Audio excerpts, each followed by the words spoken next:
پوری پاکستانی قوم کو بہت بہت مبارک ہو، کیونکہ اب نواز شریف کے حوالے سے نیب عدالت کا ایک فیصلہ سامنے آ گیا ہے اور اس فیصلے کے اندر باقاعدہ طور پر کہا گیا ہے کہ توشہ خانہ کیس میں اسلام آباد کے ایک احتساب عدالت نے 24 اکتوبر تک نواز شریف کے وارنٹ گرفتاری معطل کر دیے ہیں اور وطن واپسی پر سابق وزیر اعظم کو ایئرپورٹ سے گرفتار کرنے سے بھی روک دیا ہے۔ نواز شریف نے 21 اکتوبر کو پاکستان واپسی کا اعلان کر رکھا ہے۔ اگر نواز شریف 24 اکتوبر کو نہ آئے تو وارنٹ بحال ہو جائیں گے۔ جج احتساب عدالت محمد بشیر، یعنی کہ جس چیز کی پورے پاکستان کو توقع تھی، امید تھی کہ نواز شریف ڈیلیں کر رہے ہیں، نواز شریف ڈیل کر کے وطن واپس آ جائیں گے، نواز شریف وطن واپس آنے کے لیے ہر وہ کام کر رہے ہیں کہ جو کسی سیاستدان کو نہیں کرنا چاہیے، بالآخر وہ کام ہو ہی گیا ہے۔ اور نواز شریف کے حوالے سے جو کہا جا رہا تھا کہ اس کو اب ڈیل کے ذریعے ریلیکسیشن دی جائے گی، وہ ریلیکسیشن بھی دے دی گئی ہے، جس کے بعد آپ کو بڑی اچھی طرح اندازہ ہو گیا ہوگا کہ پاکستان کا جو عدالتی نظام ہے وہ کس طرح سے چل رہا ہے اور پاکستان کے عدالتی نظام کے اندر ان ڈیلوں کو کتنا زیادہ اہمیت کا حامل سمجھا جاتا ہے۔ پہلے آپ نے دیکھا، ہمارے پچھلے ویلوگ کے اندر میں نے آپ کو بتایا تھا کہ کس طرح نواز شریف کو یعنی کہ 1 گھنٹے کے اندر اس کا کیس لگایا گیا، اس کے کیس کے حوالے سے سماعت شروع ہو گئی، پھر اس کیس کے حوالے سے جو سماعت تھی وہ پھر بڑی جلدی اس کو کمپلیٹ کیا گیا اور کمپلیٹ کرنے کے بعد کہا گیا جی کہ ٹھیک ہے، نواز شریف جو ہے اب اس کے حوالے سے فیصلہ کیا جائے گا۔ یعنی کہ اندازہ لگائیے جی کہ نواز شریف کی جو ضمانت کی درخواست تھی وہ 1:30 بجے دائر ہوئی اور اس کے بعد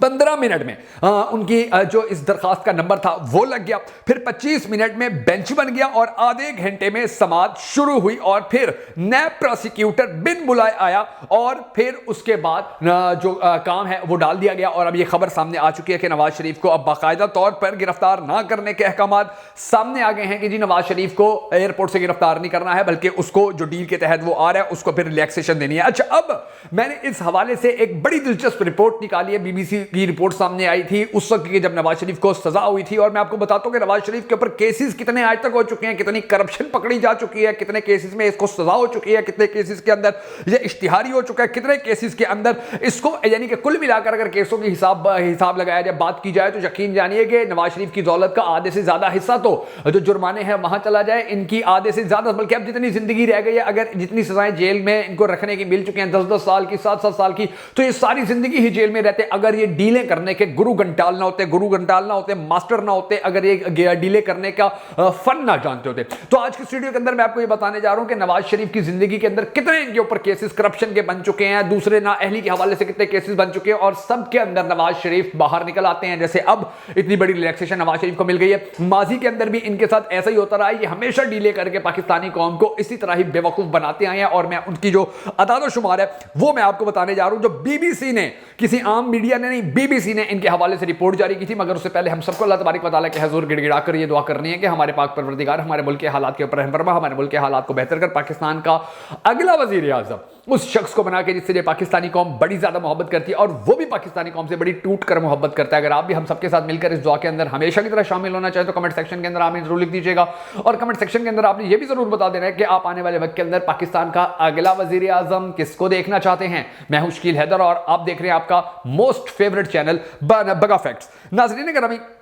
اب یہ جو خبر سامنے آئی کہ توشہ خانہ کیس میں اسلام آباد کی ایک احتساب عدالت نے 24 اکتوبر تک نواز شریف کے وارنٹ معطل کر دیے ہیں، تو اس خبر کے سامنے آنے کے بعد پاکستانی قوم یہ جاننا چاہتی ہے کہ نواز شریف کے اوپر کیسز کتنے ہیں، اور نواز شریف کے یہ جو کیسز تھے ان کے حوالے سے پھر انہوں نے کس طرح سے ڈیلیں کی ہیں آج تک اور مستقبل کے اندر بھی یہ ڈیلیں کرنا چاہتے ہیں۔ اچھا جی، اب جو بی بی سی ہے اس کی 6 جولائی 2018 کو ایک رپورٹ آئی تھی اور رپورٹ کا نام رکھا گیا تھا نواز شریف اور عدالتیں۔ کیا نام رکھا گیا تھا؟ نواز شریف اور عدالتیں۔ اور اس رپورٹ کے اندر بڑے چونکا دینے والے انکشافات ہیں۔ میں آپ کو بتاتا ہوں کہ 6 جولائی 2018 کو یہ جب رپورٹ سامنے آئی تھی تو اس میں کہا گیا تھا جی اسلام آباد کی احتساب عدالت نے 3 مرتبہ پاکستان کے وزیر اعظم رہنے والے سیاستدان میاں نواز شریف کو ایوان فیلڈ ریفرنس میں جرم ثابت ہونے پر 10 سال قید بامشقت کی سزا سنائی ہے۔ ان کے علاوہ مریم نواز کو 7 سال قید کی سزا سنائی گئی ہے، یعنی کہ یہ 2018 کے اندر یہ رپورٹ سامنے آئی تھی۔ سپریم کورٹ کے احکامات پر ستمبر 2017 میں شروع ہونے والے اس کیس کا فیصلہ، یعنی کہ سپریم کورٹ نے کہا تھا کہ یہ کیس شروع کرو،